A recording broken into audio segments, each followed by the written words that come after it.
പ്രിയപ്പെട്ട പ്രേക്ഷകരെ, സംസ്ഥാനത്ത് രൂക്ഷമായ വൈദ്യുത പ്രതിസന്ധി ജനജീവിതത്തെ കാര്യമായി ബാധിക്കുകയാണ്. 15 മുതൽ 30 മിനിറ്റ് വരെയുള്ള വൈദ്യുതി മുടക്കം ഏർപ്പെടുത്തുമെന്നായിരുന്നു പ്രഖ്യാപനമെങ്കിലും പലയിടത്തും അത് 1 മണിക്കൂറോളം നീളുന്ന ലോഡ് ഷെഡിംഗ് ആയി മാറിയിട്ടുണ്ട്. ഇതിങ്ങനെ എത്ര നാൾ തുടരുമെന്ന കാര്യത്തിൽ സർക്കാരിന് പോലും വ്യക്തതയില്ല. അതേസമയം റൗണ്ട് ക്ലോക്ക് അടിസ്ഥാനത്തിൽ വൈദ്യുതി വാങ്ങാൻ റെഗുലേറ്ററി കമ്മീഷനിൽ പെറ്റീഷൻ ഫയൽ ചെയ്തിരിക്കുകയാണ്. KSEB യൂണിറ്റിന് 5.96 രൂപയ്ക്ക് 200 മെഗാവാട്ട് വൈദ്യുതി വാങ്ങാനാണ് നീക്കം. ജനങ്ങളെ ദുരിതത്തിലാഴ്ത്തുന്ന വൈദ്യുതി മുടക്കത്തെക്കുറിച്ച് വിശദമായി ചർച്ച ചെയ്യുകയാണ് ജനൻ TV. വിവിധ ഇടങ്ങളിൽ നിന്നും ഞങ്ങളുടെ പ്രതിനിധികൾ ചേരുന്നു. തിരുവനന്തപുരത്ത് KSEB ആസ്ഥാനത്തിൽ നിന്നും ദിലീപ്, കൊച്ചിയിൽ നിന്നും മിഥുൻ അയ്യപ്പൻ, കോഴിക്കോട് നിന്നും അനഘ ഹർഷൻ എന്നിവരാണ് ചേരുന്നത്. ആദ്യം ദിലീപിലേക്കാണ്. ദിലീപ്, സംസ്ഥാനം വലിയ രീതിയിലുള്ള വൈദ്യുത പ്രതിസന്ധി നേരിടുന്നു എന്നുള്ളതൊരു യാഥാർത്ഥ്യമാണ്. പക്ഷേ കൃത്യമായ പരിഹാരങ്ങൾ, ഇടപെടലുകൾ, നടപടികൾ ഇതൊന്നും ഉണ്ടായിട്ടില്ല എന്നുള്ളതാണ് പ്രശ്നം. അതിപ്പോൾ വന്ന സർക്കാർ മാത്രമല്ല, ഇതിനു മുൻപുള്ള സർക്കാർ ദീർഘകാല വൈദ്യുത കരാറുകൾ അത് റദ്ദാക്കിയത് മുതലുള്ള പ്രതിസന്ധികൾ, ഈ പ്രശ്നങ്ങളൊക്കെയാണ്, കാര്യക്ഷമമല്ലാത്ത ഇടപെടലുകളൊക്കെയാണ് സംസ്ഥാനത്തെ ഇത്ര രൂക്ഷമായ സാഹചര്യത്തിലേക്ക് തള്ളിവിട്ടത്. ഇപ്പോഴത്തെ സംസ്ഥാനത്തിന്റെ ഒരു പൊതു സാഹചര്യം ദിലീപ്. പ്രജിത്ത് സൂചിപ്പിച്ചതാണ് ഏറ്റവും പ്രധാനപ്പെട്ട കാര്യം. പ്രത്യേകിച്ച് ഈ വൈദ്യുത പ്രതിസന്ധി ഉണ്ട് എന്ന് തന്നെ കഴിഞ്ഞ ദിവസം മന്ത്രി തന്നെ വ്യക്തമാക്കിയിരുന്നു. ആ ഒരു പശ്ചാത്തലത്തിൽ ഇനി എന്ത് പരിഹാരമാണ് ഇതിന് വേണ്ടത് എന്നാണ് അറിയേണ്ടതും. അത് സംബന്ധിച്ചുള്ള ചോദ്യങ്ങൾക്കും അദ്ദേഹം വ്യക്തമായി മറുപടി നൽകിയില്ല. അദ്ദേഹം ഇപ്പോഴും പറയുന്നത് ഒരേ ഒരു കാര്യമെന്ന് പറയുന്നത്, അതായത് എല്ലിനോ പ്രതിഭാസം കാരണമാണ് ഇത്തരത്തിൽ മഴ ലഭിക്കാത്തത്. അതിനുള്ള ആ ഒരു കാരണം കൊണ്ടാണ് ഇത്തരത്തിൽ ഈ വൈദ്യുതിയുടെ ദൗർലഭ്യം ഉണ്ടായതെന്നടക്കമുള്ള കാര്യമാണ് അദ്ദേഹം ഉന്നയിക്കുന്നത്.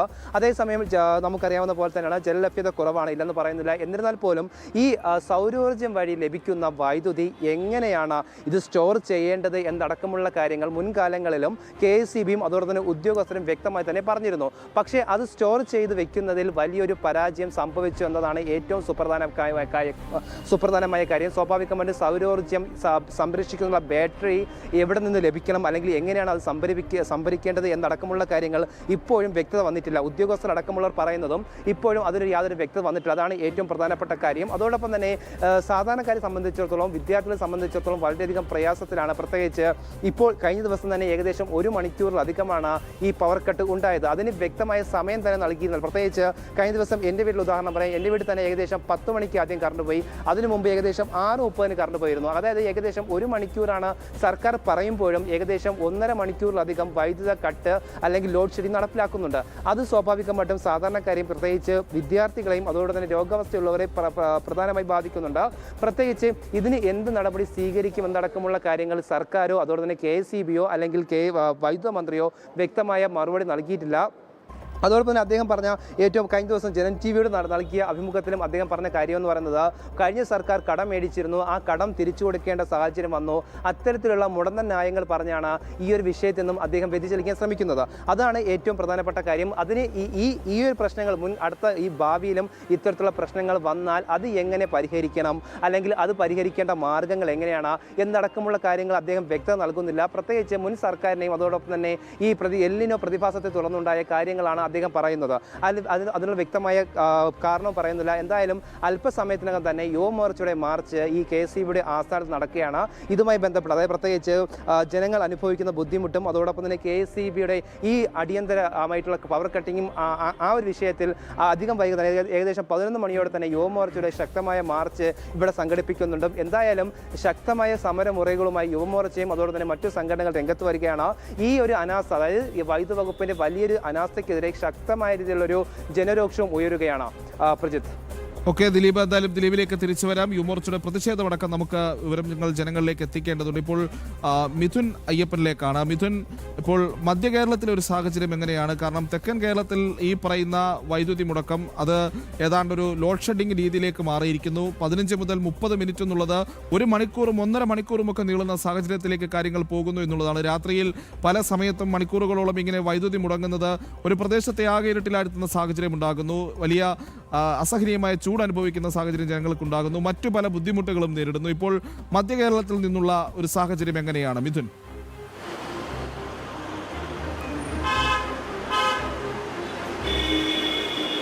തീർച്ചയായിട്ടും പലപ്പോഴും പലയിടങ്ങളിലും സമ്പൂർണ്ണമായിട്ടുള്ള ഇരുട്ടിലേക്ക് മണിക്കൂറുകളോളം നീളുന്ന ഒരു അവസ്ഥ തന്നെയാണ് മധ്യ കേരളത്തിൽ തന്നെ കാണാൻ കഴിയുന്നത്. എല്ലായിടത്തും ഇത് തന്നെയാണ് അവസ്ഥ എന്നുള്ളതാണ് നമ്മളെല്ലാം അന്വേഷിച്ചപ്പോൾ മനസ്സിലാക്കാൻ സാധിക്കുന്നത്. ഏതാണ്ട് 1 മണിക്കൂറോളം, സാധാരണ നമ്മോട് പറഞ്ഞത് 25 മിനിറ്റ് മാത്രമേ ഇത്തരത്തിൽ ഉണ്ടാവുകയുള്ളൂ, കറണ്ട് കട്ട് ഉണ്ടാവുകയുള്ളൂ എന്നൊക്കെയാണ് പറഞ്ഞിരുന്നത്. പക്ഷേ അത് അങ്ങനെയല്ല, 1 മണിക്കൂറോളം നീണ്ടു നിൽക്കുന്ന ഒരു അവസ്ഥയിലേക്ക് കാര്യങ്ങൾ പോയിട്ടുണ്ട് എന്നുള്ളതാണ് യാഥാർത്ഥ്യം. കാരണം ഇപ്പോൾ ഈ ഫുട്ബോൾ കാലത്തൊക്കെ വലിയ ഉപഭോഗം വർദ്ധിച്ചിട്ടുണ്ട് എന്നൊക്കെയാണ് പറയുന്നത്. KCB പറയുമ്പോൾ അത് നിർബന്ധമായും അത്തരത്തിലൊരു ലോഡ് ഷെഡിങ് വേണമെന്നുള്ള നിർദ്ദേശം അവർക്ക് ലഭിച്ചിട്ടുണ്ട് എന്നടക്കമുള്ള വിവരങ്ങളാണ് നമുക്ക് ലഭ്യമാകുന്നത്.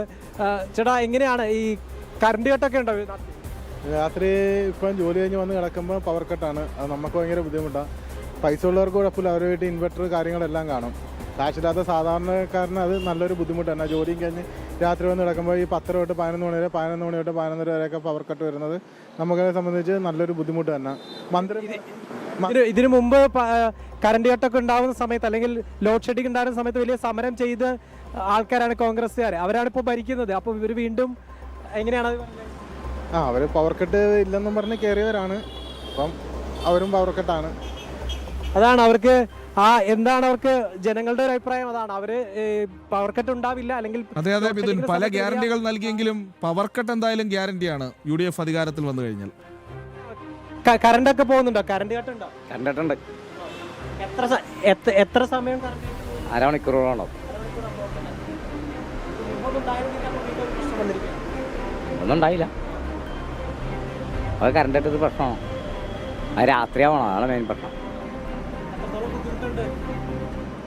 അങ്ങനെ അരമണിക്കൂറത്തെ ഒരു ബുദ്ധിമുട്ടുണ്ട്. ഈ ലോഡ് ഷെഡിംഗ് ഒന്നും ഉണ്ടാവില്ല എന്നൊക്കെ പറഞ്ഞിട്ടാണ് പുതിയ സർക്കാർ വന്നത്. ഒന്നും നമുക്ക് പറയാൻ പറ്റില്ല. അതാണ് അവർക്ക് പലർക്കും അത്ര പൊളിറ്റിക്കലായിട്ടുള്ള അഭിപ്രായം പറയുന്നതിൽ ചില ബുദ്ധിമുട്ടുണ്ട്. പക്ഷെ എന്നിരുന്നാലും അവർ പൊതുവെ പറയുന്നത് അതാണ്, ഇത്തരത്തിൽ വലിയ ലോഡ് ഷെഡിങ്ങുകളെല്ലാം ഉണ്ടാകുമ്പോൾ വലിയ ബുദ്ധിമുട്ടുകൾ അനുഭവപ്പെടുന്ന ഒരു സാഹചര്യമുണ്ട്. അത് നേരത്തെ പോലെ ഉണ്ടായിരുന്ന ഒരു പ്രഖ്യാപിതമായിട്ടുള്ള അല്ല, അപ്രഖ്യാപിതമായ ഏത് സമയത്താണ് എവിടെയാണ് ഇത്തരത്തിൽ ലോഡ് ഷെഡിങ് ഉണ്ടാകുന്നത് എന്നത് സംബന്ധിച്ച് യാതൊരു മുന്നറിയിപ്പ് ഇവർക്ക് ലഭിക്കുന്നില്ല എന്നുള്ളതാണ്. ബ്രോ, ലോഡ് ഷെഡിങ് ഉണ്ടോ? കറണ്ടൊക്കെ പോകുന്ന അവസ്ഥയുണ്ടോ? കറണ്ട് പോകുന്നുണ്ട്. എന്താണിപ്പോൾ ഈ പ്രത്യേകിച്ച് ഫുട്ബോൾ സമയത്തൊക്കെ കറണ്ട് പോകുന്ന വലിയ പ്രശ്നമൊക്കെ ആയിട്ടുണ്ട് പലയിടത്തും. അതെ, എത്രത്തോളം ബുദ്ധിമുട്ടുണ്ട് ഇപ്പോൾ? എത്രത്തോളം ബുദ്ധിമുട്ടുണ്ട് പറഞ്ഞാല് ഡെയിലി 1 മണിക്കൂറിന്റെ അടുത്ത് കട്ടുണ്ട്. വീട്ടിലില്ലാത്തതുകൊണ്ട് വല്ലതും അറിയലില്ല. ഹോസ്റ്റലിലാണോ? ഹോസ്റ്റലിലാണ്. അവിടെയൊക്കെ വലിയ കൂവലും പുറക്കെ പ്രശ്നമാകുമല്ലോ. അതെ അതെ അതെ.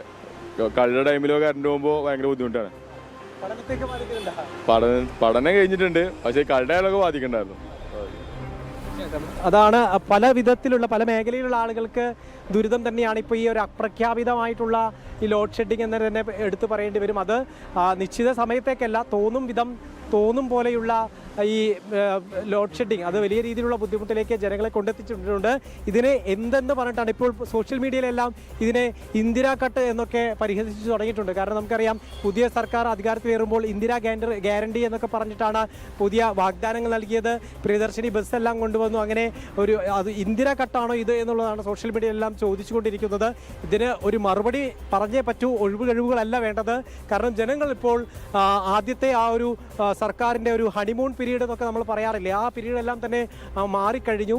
ഇപ്പോൾ ജനങ്ങൾ തിരിച്ച് ചോദ്യം ചെയ്യേണ്ട സമയത്തിലേക്ക് അതിക്രമിച്ചു കഴിഞ്ഞു എന്നുള്ളത് തന്നെയാണ് ഇപ്പോൾ മനസ്സിലാക്കാൻ സാധിക്കുന്നത്. രാത്രിയായാൽ പല തെരുവുകളും ഇപ്പോൾ സമ്പൂർണ്ണമായി ഇരുട്ടിലേക്ക് മണിക്കൂറുകളോളം തള്ളിവിടുന്ന ഒരു അവസ്ഥയിലേക്ക് എത്തിയിട്ടുണ്ട്. പ്രജിത്ത്, അങ്ങനെ തന്നെയാണ് മിഥുൻ. പ്രധാനപ്പെട്ട കാര്യം, ഈ പറയുന്ന സർക്കാരിൻ്റെ ഹണിമൂൺ പീരീഡ് കഴിഞ്ഞു. ഇനിയിപ്പോൾ ചോദ്യങ്ങൾക്കൊക്കെ മറുപടി നൽകണം. കാരണം രണ്ട് സർക്കാരിന്, ഇപ്പോൾ ഈ പറയുന്ന പിണറായി സർക്കാരിനാണെങ്കിലും ശരി, ഇപ്പോൾ ഭരിക്കുന്ന സർക്കാരിനുമൊക്കെ ഇതിൽ കൃത്യമായ ഉത്തരവാദിത്തമുണ്ട്. ഒന്ന്, ആരാണോ ദീർഘകാല കരാറുകൾ റദ്ദാക്കിയത്, എന്നാൽ അതിനുശേഷം വന്ന സംവിധാനങ്ങൾ അതിൽ അതിവേഗ നടപടികൾ സ്വീകരിക്കേണ്ടത്, സംസ്ഥാനത്തെ വൈദ്യുത ഉപഭോഗം കുതിച്ചുയരാനുള്ള സാധ്യത മുന്നിൽ കണ്ടുള്ള നടപടികൾ സ്വീകരിക്കേണ്ടത്, അത്തരം കാര്യങ്ങളൊന്നും ഉണ്ടായിട്ടില്ല എന്നുള്ളതാണ്. അപ്പോൾ അനഘ കർഷനുണ്ട് കോഴിക്കോട് നിന്നും. അനഘ, ഏറ്റവും പ്രധാനപ്പെട്ട കാര്യം, ഈ ഫുട്ബോൾ സീസണൊക്കെ എത്തുന്നതോടുകൂടി, ലോകകപ്പ് സീസൺ എത്തിയതോടുകൂടി വൈദ്യുതി ഉപഭോഗത്തിൽ വലിയ കുതിച്ചുചാട്ടം ഉണ്ടായി എന്നൊക്കെയാണ് പറയുന്നത്. അപ്പോൾ കേരളത്തിലെ ഈ ഫുട്ബോളിൻ്റെയൊക്കെ പ്രധാനപ്പെട്ട ഒരു കേന്ദ്രമാണ് മലബാറിലെ ഒരു സാഹചര്യം എങ്ങനെയാണ്? ജനങ്ങൾ എങ്ങനെയാണ് ഈ പറയുന്ന ഈ അപ്രഖ്യാപിത ലോഡ് ഷെഡിങ്ങിനോട് പ്രതികരിക്കുന്നത്? അനഘ.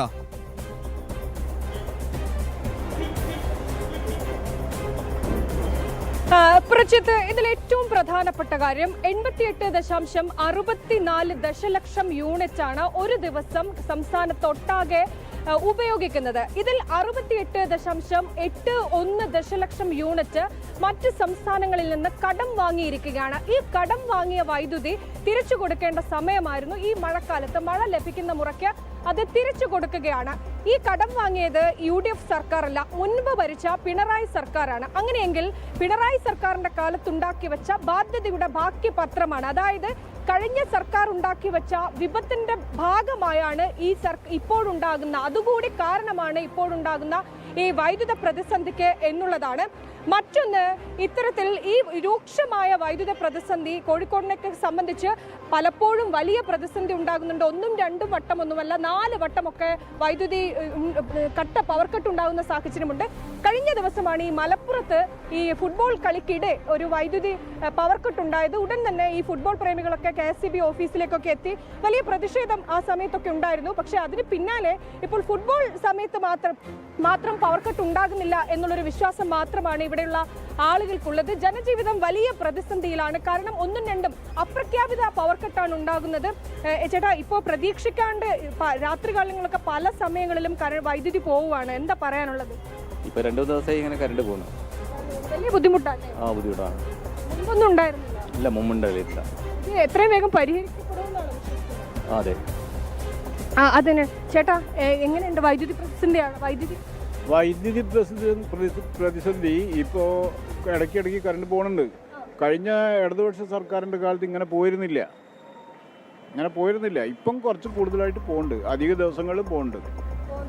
പക്ഷേ ഇപ്പോഴത്തെ UDF സർക്കാർ പറയുന്നത്, അതായത് ആ കാലത്ത് സർക്കാർ വാങ്ങിയ വൈദ്യുതി പണം കൊടുത്തു വാങ്ങിയിരുന്നു. ആ വൈദ്യുതി അങ്ങനെ ദൂർത്തടിച്ച് വൈദ്യുതി വാങ്ങിയതിന്റെ ഒക്കെ ഫലമാണ് ഇപ്പോൾ ഉണ്ടാവുന്ന പവർ കട്ട് എന്നൊക്കെയാണ്. അതെ, അങ്ങനെ ആയിരിക്കാം. നമുക്ക് അതിനെപ്പറ്റി കൂടുതൽ അറിയില്ല. ഇപ്പം നമുക്കിപ്പം ദൈനംദിനം നടക്കുന്ന കാര്യങ്ങളല്ലേ നമ്മൾക്ക് അറിയുള്ളൂ. വലിയ പ്രതിസന്ധി ഉണ്ട്. എല്ലാ ദിവസവും കറണ്ട് കട്ടാകുമ്പോൾ ബുദ്ധിമുട്ട് തന്നെയാണ്. അത് തന്നെയാണ് പ്രജിത്ത്, ഈ ജനങ്ങളൊക്കെ പറയുന്നത് വലിയ ബുദ്ധിമുട്ടാണ് എന്നുള്ളത്. ചേട്ടാ, ഇപ്പൊ മുമ്പില്ലാത്ത പോലെ ഇപ്പൊ പവർ കട്ട് ഉണ്ട്, എന്താ പറയാനുള്ളത്? വലിയ ബുദ്ധിമുട്ടാണോ? ഇപ്പോഴത്തെ പ്രതിസന്ധി അങ്ങനെയാണ്. മഴന്റെ കുറവാണ് മെയിനായിട്ടുള്ളത്. അപ്പോൾ അതായത് സർക്കാർ വന്നാലും ചിലപ്പോൾ അങ്ങനെയൊക്കെ തന്നെ ഉണ്ടാവുള്ളൂ.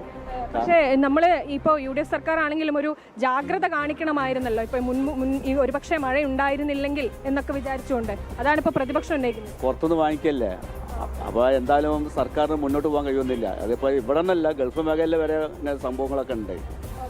അതിന് വലിയ പ്രതിസന്ധി പ്രതിസന്ധി എന്ന് പറഞ്ഞാൽ അരമണിക്കൂറല്ലേ കട്ടുള്ളൂ. അത് വലിയ പ്രതിസന്ധി അല്ല എന്നുള്ളതാണ് ഞങ്ങളെ കൂട്ടല്ലേ.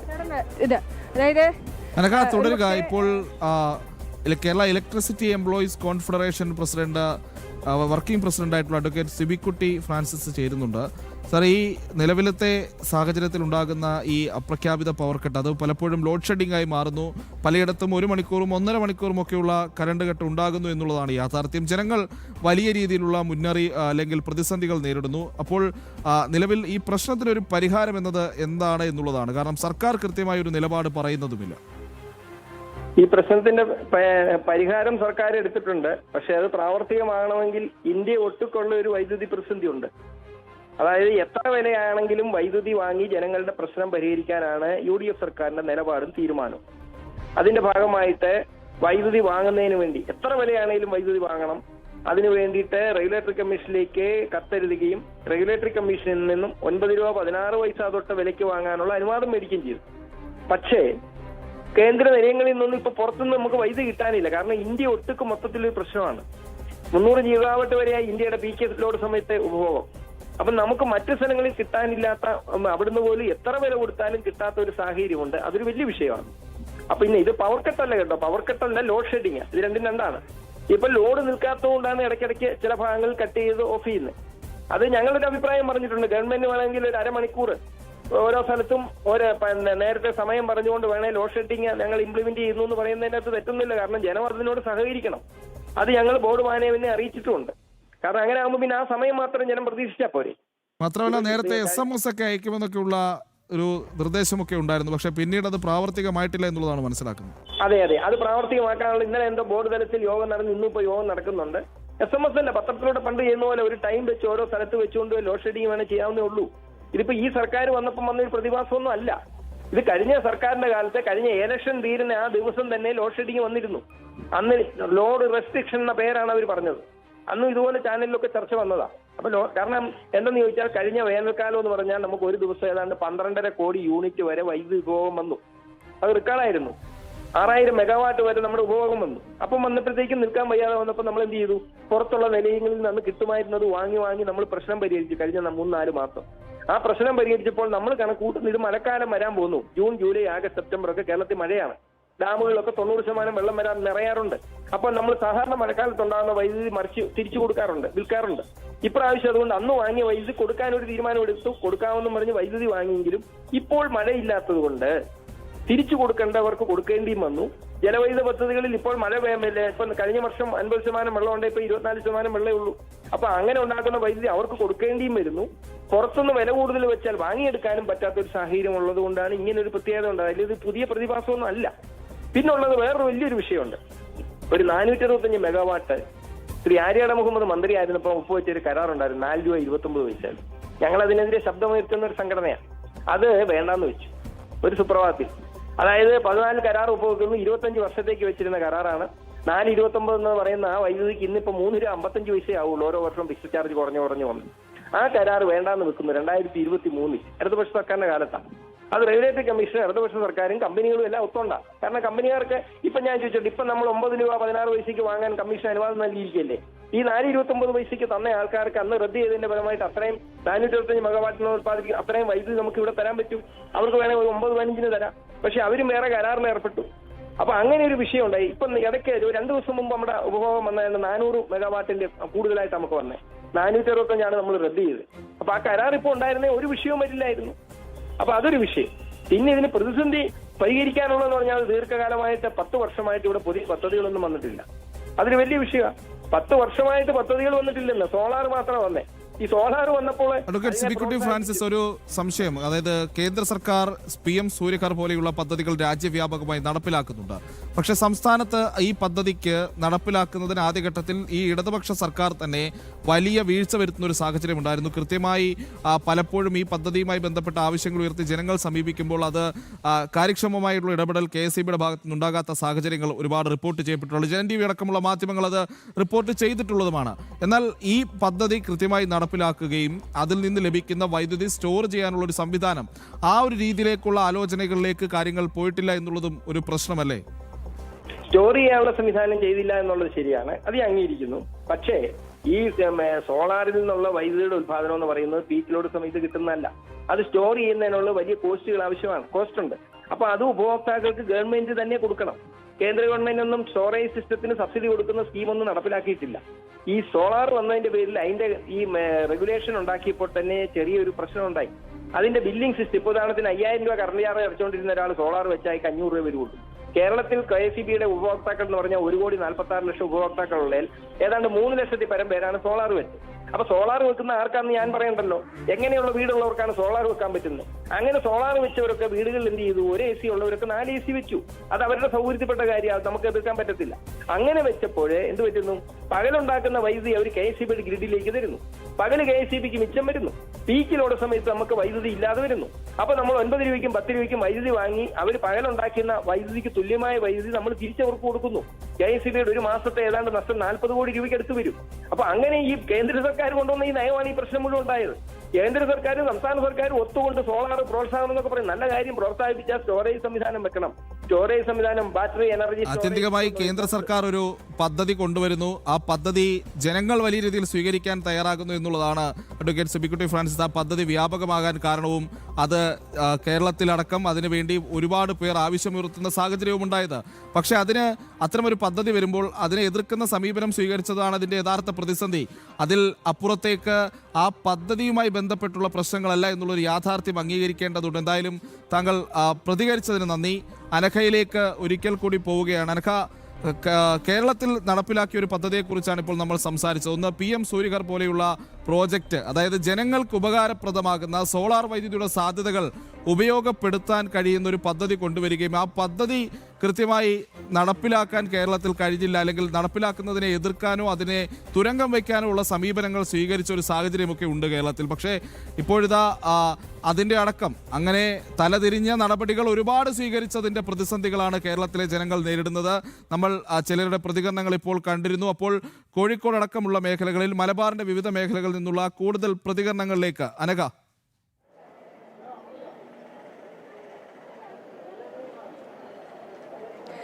പ്രജിത്ത്, ഇതിൽ ഏറ്റവും പ്രധാനപ്പെട്ട ഒരു കാര്യം, കഴിഞ്ഞ കാലഘട്ടങ്ങളിലൊക്കെ ഈ സോളാർ പാനലുകൾ വീടുകളിൽ സ്ഥാപിക്കുന്നതിന് സർക്കാരിന്റെ ഭാഗത്ത് നിന്ന് വലിയ സബ്സിഡികൾ പ്രഖ്യാപിക്കുന്ന ഒരു സാഹചര്യം ഉണ്ടായിരുന്നു. പക്ഷേ പിന്നീട് സബ്സിഡി പ്രഖ്യാപിക്കുകയും ആളുകൾ ഈ സോളാർ പാനലുകൾ വീടുകളിൽ വെക്കുകയും ചെയ്തിരുന്നു. അതിനുശേഷം ഈ അധികം വരുന്ന ഈ വൈദ്യുതി ഈ ഇലക്ട്രിസിറ്റി ബോർഡ് അവരുടെ കയ്യിൽ നിന്ന് പണം കൊടുത്ത് വാങ്ങുകയും ചെയ്തിട്ടുണ്ടായിരുന്നു. ആ സാഹചര്യം മുൻപൊക്കെ ഉണ്ടായിരുന്നു. പക്ഷെ പിന്നീട് ഒരു കാലഘട്ടത്തിലേക്ക് എത്തിയപ്പോൾ ഇത് ഈ പദ്ധതി പാടെ അട്ടിമറിക്കപ്പെടുകയാണ് ചെയ്തിട്ടുള്ളത്. സബ്സിഡി കൊടുക്കാതെയാകുന്നു. വലിയ തുകയ്ക്ക് ഈ സോളാർ പാനലുകൾ വീട്ടിൽ വെച്ച ആളുകൾക്ക് അവരുടെയൊക്കെ ഒരു പ്രതീക്ഷ ഈ ഇലക്ട്രിസിറ്റി ബോർഡ് ഈ അധികം വരുന്ന വൈദ്യുതി തിരിച്ച് ഇലക്ട്രിസിറ്റി ബോർഡ് വാങ്ങുമായിരുന്നു. പിന്നീട് അതെല്ലാം തന്നെ മാറിപ്പോകുന്ന സാഹചര്യം ഉണ്ടായിട്ടുണ്ട്. അതും ഒരു പ്രതിസന്ധിയാണ്. നമ്മൾ ഇപ്പോഴും ഈ കാലഘട്ടത്തിലും കേരളം പോലൊരു സംസ്ഥാനം പരമ്പരാഗത ഊർജ്ജ സ്രോതസ്സുകളെ മാത്രമാണ് വൈദ്യുതിക്കായി ആശ്രയിക്കുന്നത് എന്നുള്ളതാണ്. അതും വലിയ പ്രതിസന്ധിയാണ് എന്നുള്ളതാണ്. ചേച്ചി ഈ നാട്ടുകാരാണോ? കാപ്പാടാണോ? ചേച്ചി ഒരു വീട്ടമ്മയാണല്ലോ. ഇപ്പൊ പെട്ടെന്നാണ് ഇപ്പൊ ഈ നാട്ടിലൊക്കെ വൈദ്യുതി പോകുന്നത്. വലിയ ബുദ്ധിമുട്ടുണ്ടാവുന്നുണ്ടോ? വലിയ ബുദ്ധിമുട്ടല്ലേ? എന്താ പറയാനുള്ളത്? ബുദ്ധിമുട്ടുണ്ടാണ്. കൂടെ ഉള്ളവര് പോയി ഞാൻ പോട്ടെ. Okay okay. പ്രഖ്യാപിത പവർ കട്ടുകളിലൂടെ എങ്ങനെയാണ് സംസ്ഥാന സർക്കാർ ജനങ്ങളെ ദുരിതത്തിലാഴ്ത്തുന്നത് എന്നുള്ളതായിരുന്നു ജനം ടി വി ചർച്ച ചെയ്തുകൊണ്ടിരുന്നത്. അതിലേക്ക് തന്നെ തിരിച്ചു പോകുന്നു. ദിലീപ് ഉണ്ട് തിരുവനന്തപുരത്ത് നിന്നും. ദിലീപ്, ഇപ്പോഴും ഇതിനൊന്നും ഒരു ശാശ്വത പരിഹാരം എന്താണ് എന്നുള്ളത്, അതായത് പവർ കട്ടില്ലാത്തൊരു കേരളം സാധ്യമാക്കുക എന്നുള്ള ഒരു ദീർഘകാല ലക്ഷ്യത്തിലേക്ക് എന്താണ് നടപടി എന്നുള്ളതിന് സംസ്ഥാന സർക്കാരിന് ഒരു ഐഡിയയും ഇല്ല എന്നുള്ളതാണ് യാഥാർത്ഥ്യം. ഇപ്പോൾ നമ്മുടെ സംസ്ഥാനത്തെ വൈദ്യുതി മന്ത്രി അടക്കമുള്ളവരുടെ പ്രതികരണങ്ങളിൽ പോലും ഇതൊക്കെ ഇങ്ങനെ അങ്ങ് നടന്നു പോകും. ഇടയ്ക്ക് ചിലപ്പോൾ കറണ്ട് കട്ടുണ്ടാകും, മഴയില്ലെങ്കിൽ കറണ്ട് കട്ട് വരും, അപ്പോൾ വൈദ്യുതിയുടെ ഉപയോഗം കൂടും. ഇങ്ങനെയൊക്കെയുള്ള പരാമർശങ്ങൾക്കപ്പുറത്തേക്ക് ശാശ്വതമായ ഒരു നിലപാട്, ശാശ്വതമായ പരിഹാര മാർഗങ്ങളില്ല എന്നുള്ളതാണ്. ദിലീപ്. പ്രജിത്ത്, തീർച്ചയായും അങ്ങനെ തന്നെ കരുതേണ്ടി വരും. പ്രത്യേകിച്ച് ശാശ്വതമായ ഒരു പരിഹാരം കണ്ടെത്താൻ മന്ത്രിക്കായിട്ടില്ല. പ്രത്യേകിച്ച് കഴിഞ്ഞ ദിവസം ഇത്തരത്തിലൊരു സംഭവത്തെ ഈ ഒരു വിഷയത്തെപ്പറ്റി ചോദിച്ചപ്പോഴും അദ്ദേഹത്തിൻ്റെ മറുപടി വെറും അലംഭാവത്തോടെയാണ്. എന്തായാലും ഈ ഒരു ജനങ്ങൾ ഏറ്റവും കൂടുതൽ നേരിടുന്ന വലിയൊരു പ്രശ്നമായി മാറിയിരിക്കുകയാണ് ഈ പവർ കട്ട് എന്ന് പറയുന്നത്. ഏകദേശം 1 മണിക്കൂറിലധികമാണ് ഈ പവർ കട്ട് ഇപ്പോൾ നടത്തിക്കൊണ്ടിരിക്കുന്നത്. എന്തായാലും ഇതുമായി ബന്ധപ്പെട്ട ഒരു പ്രതിഷേധ മാർച്ച് യുവമോർച്ചയുടെ നേതൃത്വത്തിൽ ഇവിടെ KCB ആസ്ഥാനം നടക്കുകയാണ്. അല്പസമയത്തിനകം തന്നെ ഈ മാർച്ച് KCB ആസ്ഥാനത്തിലേക്ക് കടക്കുകയായിരിക്കും. എന്തായാലും ഈ തിരുവനന്തപുരം ജില്ലയുടെ പ്രസിഡന്റായ വിഷ്ണു ഇപ്പോൾ നമ്മോടൊപ്പം ചേരുകയാണ്. സാർ, എങ്ങനെയാണ് ഈ പ്രതിഷേധ മാർച്ച് പ്രധാന ലക്ഷ്യം എന്താണ്? പ്രധാന ലക്ഷ്യം വെച്ചാൽ ഏറ്റവും വലിയൊരു ഇപ്പോൾ അനുഭവിച്ചിരിക്കുന്ന ഏറ്റവും വലിയ ബുദ്ധിമുട്ട് കറണ്ട് കട്ട് തന്നെയാണ്. കാരണം ഈ കറണ്ട് കട്ടിൻ്റെ പ്രശ്നം എന്ന് വെച്ച് കഴിഞ്ഞാൽ നിലവിൽ ഒരു അറിയിപ്പ് കൊടുക്കുകയോ ഒന്നും ചെയ്യാതെ കറണ്ട് കട്ടിയാണ്. അവർ പറഞ്ഞിട്ടുള്ള 6 മണി മുതൽ 12 മണി വരെ. ഇപ്പോൾ വീട്ടിൽ സത്യം പറഞ്ഞാൽ ഓരോ അമ്മമാരും കുട്ടികളും പേടിച്ചിരിക്കുകയാണ്. ഭക്ഷണം കഴിക്കാൻ വേണ്ടി ഭക്ഷണം എടുത്ത് വയ്ക്കുമ്പോൾ കറണ്ട് പോകുന്നു. അപ്പോൾ ഭക്ഷണം എപ്പോൾ കൊടുക്കണം, നേരത്തെ കൊടുക്കണോ, ലേറ്റ് ആക്കണോ, ഇങ്ങനെ ഓരോ വീടുകളിലും ഇതൊരു പ്രശ്നമായിട്ട് മാറുകയാണ്. അവരൊരു അറിയിപ്പ് പോലും നൽകാത്ത ഈ ഒരു പ്രവണത വളരെ വളരെ മോശമായിട്ട്. മന്ത്രി കഴിഞ്ഞ ദിവസം പറഞ്ഞു വെച്ചാൽ ഇതിൻ്റെ അനിശ്ചിത കാലമാണ്. അതായത് പ്രത്യേകിച്ച് ഒരു പ്രത്യേക ദിവസമില്ല. അതായത് ഇങ്ങനെ പോയിക്കൊണ്ടേ ഇരിക്കുമെന്നാണ് പറയുന്നത്. അതൊരു ശരിയായ രീതിയാണ്, അല്ലെങ്കിൽ ശരിയായ ഒരു കീഴ്വഴക്കമാണോ? അല്ല, അതാണ് പറഞ്ഞത്. കാര്യം ഇവർ പൊള്ളയായ വാഗ്ദാനങ്ങൾ മാത്രമാണ് നൽകിക്കൊണ്ടിരുന്നത്. ഇപ്പോൾ പ്രിയദർശിനി ആണെങ്കിലും കറണ്ട് കട്ടിൻ്റെ ആണെങ്കിലും ഇപ്പോൾ ജോലി വാഗ്ദാനം, വണ്ടി മോഡിഫിക്കേഷൻ, ഇങ്ങനെ അവർക്ക് ഒരു പൊള്ളയായ വാഗ്ദാനം കൊടുത്ത് അങ്ങ് കയറിയ ആ കസേരയിൽ ഇരുന്ന് കഴിഞ്ഞപ്പോൾ എന്ത് ചെയ്യണമെന്ന് അറിയില്ല. അപ്പോൾ പാവപ്പെട്ട ജനങ്ങളെ വയറ്റത്തടിക്കുക എന്നുള്ളതാണ് ഇപ്പോൾ ചെയ്തുകൊണ്ടിരിക്കുന്ന പരിപാടി. അതാണ് ഇപ്പോൾ കറണ്ട് കട്ടിൻ്റെ ബില്ല് ചെയ്യുന്നത്. കറണ്ട് ഓക്കെ, അപ്പോൾ വിഷയം വന്നു, അത് എങ്ങനെ പരിഹരിക്കുക എന്നുള്ളതിനെക്കുറിച്ച് ചിന്തിക്കാതെ കറണ്ട് ഒരു ദിവസം 3-4 പ്രാവശ്യം കട്ട് ചെയ്യുകയാണ്. ഇപ്പോൾ ഒരു വീട്ടിൽ തന്നെ ഒരു പ്രാവശ്യം ഓക്കെ 1/2 മണിക്കൂർ കറണ്ട് കട്ട് ചെയ്യുന്നു. അത് വീട്ടുകാരെങ്ങനെയെങ്കിലുമൊക്കെ അവർ ഇത് പോകും. പക്ഷേ 2-3 പ്രാവശ്യം, അതും രാത്രി സമയങ്ങളിൽ തന്നെ നമുക്ക് കറണ്ട് കട്ട് ചെയ്തുകൊണ്ടിരിക്കുകയാണ്. പല ആൾക്കാരെ ഉറക്കം നഷ്ടപ്പെടുന്നുണ്ട്. ജോലി മുഖ്യമന്ത്രി പങ്കെടുത്ത പരിപാടി കറണ്ട് പോയി. നമ്മുടെ ചാനൽ ചർച്ച നടന്നുകൊണ്ടിരിക്കുമ്പോൾ MLA സംസാരിച്ചുമ്പോൾ കറണ്ട് പോകുന്നു. അത് പൊതുജനം കണ്ടുകൊണ്ടിരിക്കുകയാണ്. ഇത് യുവമോർച്ച ഇനിയും ശക്തമായ രീതിയിലുള്ള സമരമുറയുമായി മുന്നോട്ട് വരാൻ അല്ല, ഇത് ഒരു സൂചനാ സമരം മാത്രമാണ്. നമ്മൾ ഇന്നൊരു സൂചന പ്രതിഷേധമാണ്, പ്രകടനമല്ല പ്രതിഷേധമാണ് നമ്മൾ നവീകരിക്കാൻ വേണ്ടി എത്തിയിട്ടുള്ളത്. ഇതിൽ അവരൊരു സൊല്യൂഷൻ കണ്ടുപിടിച്ചില്ല എന്നുണ്ടെങ്കിൽ ശക്തമായ സമരമായിട്ട് മുന്നോട്ട് പോകാനാണ് തീരുമാനം. തീർച്ചയായും പ്രജിത്ത് അത് തന്നെയാണ് വ്യക്തമാക്കിയിരുന്നത്. പ്രത്യേകിച്ച് അദ്ദേഹം പറഞ്ഞ ഏറ്റവും പ്രധാനപ്പെട്ട കാര്യം അതാണ്, ഇതൊരു സൂചന സമരം മാത്രമാണ്. ഇതിനെതിരെ ശക്തമായ ഒരു നിലപാട് സ്വീകരിച്ചില്ല അല്ലെങ്കിൽ ഒരു ശാശ്വത പരിഹാരം കണ്ടെത്തിയില്ലായെങ്കിൽ ശക്തമായ രീതിയിലുള്ള സമരമുറയുമായി മുന്നോട്ട് വരും എന്ന് തന്നെയാണ് അദ്ദേഹം സൂചിപ്പിച്ചത്. അതുപോലെ തന്നെ അദ്ദേഹം പറഞ്ഞ മറ്റൊരു പ്രധാന വിഷയം എന്ന് പറയുന്നത് മുഖ്യമന്ത്രിയുടെ പരിപാടിയിൽ പോലും ഇത്തരത്തിൽ കറണ്ട് അല്ലെങ്കിൽ ലോഡ് ഷെഡിംഗ് ഉണ്ടാകുന്നു, അല്ലെങ്കിൽ കറണ്ട് കട്ട് ഉണ്ടാകുന്നു, അല്ലെങ്കിൽ പവർ കട്ട് ഉണ്ടാകുന്നു എന്നടക്കമുള്ള കാര്യം അദ്ദേഹം സൂചിപ്പിച്ചുകൊണ്ടാണ് അദ്ദേഹത്തിന്റെ ആ ഒരു വാക്ക് നിർത്തിയത് പോലും. അതിൽ ഏറ്റവും പ്രധാനപ്പെട്ട കാര്യം അത് തന്നെയാണ്, മന്ത്രിമാരെന്നോ MLA-മാരെന്നോ ഇല്ലാതെ എല്ലാവർക്കും തന്നെ ഈ ഒരു പ്രശ്നം വലിയൊരു പ്രശ്നമായി മാറിക്കൊണ്ടിരിക്കുകയാണ്. ഇതിനൊരു ശാശ്വത പരിഹാരം കാണണം എന്നടക്കമുള്ള കാര്യം തന്നെയാണ് ജനങ്ങളും അതോടൊപ്പം തന്നെ യുവമോർച്ച അടക്കമുള്ള നേതാക്കൾ വ്യക്തമാക്കിയത്. എന്തായാലും അല്പസമയത്തിനകം തന്നെ ഏകദേശം 12 മണിയോടെ തന്നെയാണ് ഈ KCB ആസ്ഥാനത്തേക്ക് യുവമോർച്ചയുടെ ശക്തമായ സമരം സംഘടിപ്പിക്കുന്നതും അതിനുശേഷം തക്കതായ ഒരു ശാശ്വത പരിഹാരം കണ്ടെത്തിയില്ലെങ്കിൽ ശക്തമായ രീതിയിലുള്ള സമരമുറയുമായി രംഗത്തെത്തുമെന്ന് എന്ന് തന്നെയാണ് അവർ വ്യക്തമാക്കുന്നത്. പ്രജിത്ത്. ഓക്കെ ദിലീപ്, എന്തായാലും ജനങ്ങൾ വലിയ രീതിയിലുള്ള ബുദ്ധിമുട്ടുകൾ നേരിടുകയാണ്. അവിടെ സർക്കാരിൻ്റെ ഈ കണക്കുകളോ കാര്യങ്ങളോ അല്ല, അവർക്ക് ദൈനംദിന ജീവിതത്തിനിടയിൽ ഈ പറയുന്ന മണിക്കൂറുകൾ വൈദ്യുതി ഇല്ലാതാക്കുന്നത് അവരുടെ ജീവിതത്തെ വലിയ ദുരിതമയത്തിലാക്കുന്നുണ്ട്. അപ്പോൾ അതിനാണ് അടിയന്തരമായ പ്രതിസന്ധി, ആ പരിഹാരങ്ങൾ ഉണ്ടാകേണ്ടത്. എന്തായാലും പ്രിയപ്പെട്ട പ്രേക്ഷകരെ, സംസ്ഥാനത്തെ വൈദ്യുതി പ്രതിസന്ധിയുമായി ബന്ധപ്പെട്ട പ്രശ്നങ്ങളാണ് ജനൻ TV ഇത്രയും നേരം ചർച്ച ചെയ്തുകൊണ്ടിരുന്നത്.